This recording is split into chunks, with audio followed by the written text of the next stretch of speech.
CNN Money está de volta, 6h22. O Ministério da Economia anunciou ontem um novo bloqueio de gastos no orçamento de 2022. A gente vai ver aqui no nosso telão alguns detalhes sobre como que ficou essa notícia, para a gente organizar aqui algumas ideias. Então, foi o 5º bloqueio do ano, são quase 6 bilhões de reais que foram bloqueados no anúncio de ontem. No total, o bloqueio, contingenciamento, congelamento de verbas no orçamento no ano fica em 15 bilhões e 400 milhões de reais. Por quê? Porque as despesas de previdência subiram, teve também leis Aldir Blanc e a Lei Paulo Gustavo, que são verbas para a cultura. O governo Bolsonaro até tentou derrubar e jogar para frente as verbas para essas leis, não conseguiu, o Congresso derrubou, o STF derrubou, e aí com isso esse dinheiro vai ter que ser pago. Nesse ano as despesas previdenciárias também aumentaram acima do previsto. É normal que isso aconteça, faz uma previsão, às vezes essa previsão estoura. A gente vai ver uma outra tela também, só para a gente mostrar, a gente está com pouco tempo, mas rapidamente um pouco do que está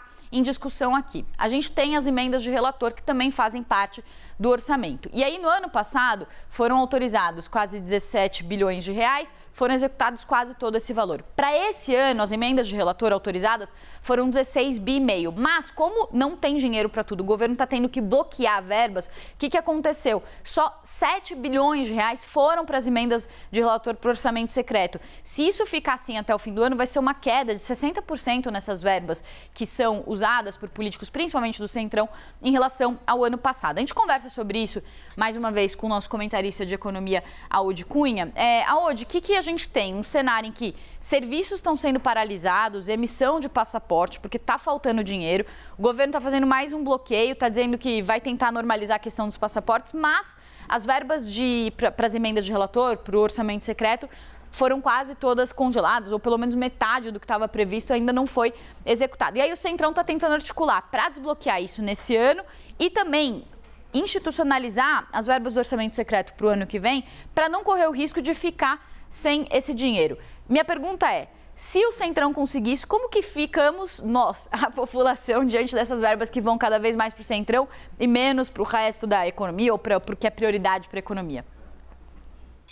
Priscila, eu acho que são dois temas aqui diferentes. Um é do ponto de vista da regra de transparência orçamentária, né?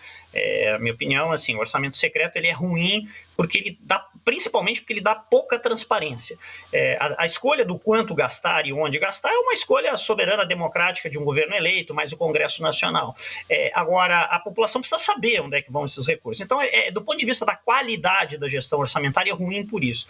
Segundo ponto é o tamanho do gasto adicional. E aqui, quando a gente olha para esses valores que estão sendo bloqueados, de 5, mais de 10 bilhões no acumulado, o próprio tamanho do orçamento secreto, ele ainda é relativamente pouco sobre o que está sendo discutido de gastos adicionais agora, né? Porque a PEC da transição, quando fala em até 200 bilhões de reais, ela abre um espaço para gastos adicionais dentro ainda do que seria um novo teto de gasto de mais de 100 bilhões de reais. Então, são valores bem maiores. Então, eu acho que a discussão ela precisa convergir para um tema de maior transparência e um tamanho de gasto que caiba dentro do orçamento. Acho que esses são os dois pontos relevantes que o Congresso e o novo governo devem se debruçar. E, Aode, você falou no último bloco sobre a questão da insegurança e das indefinições para o nome do Ministério da Economia, para a PEC, para essa questão de orçamento secreto, como ficam essas discussões. E você falou, isso não afeta só o mercado, afeta a economia como um todo. Por quê?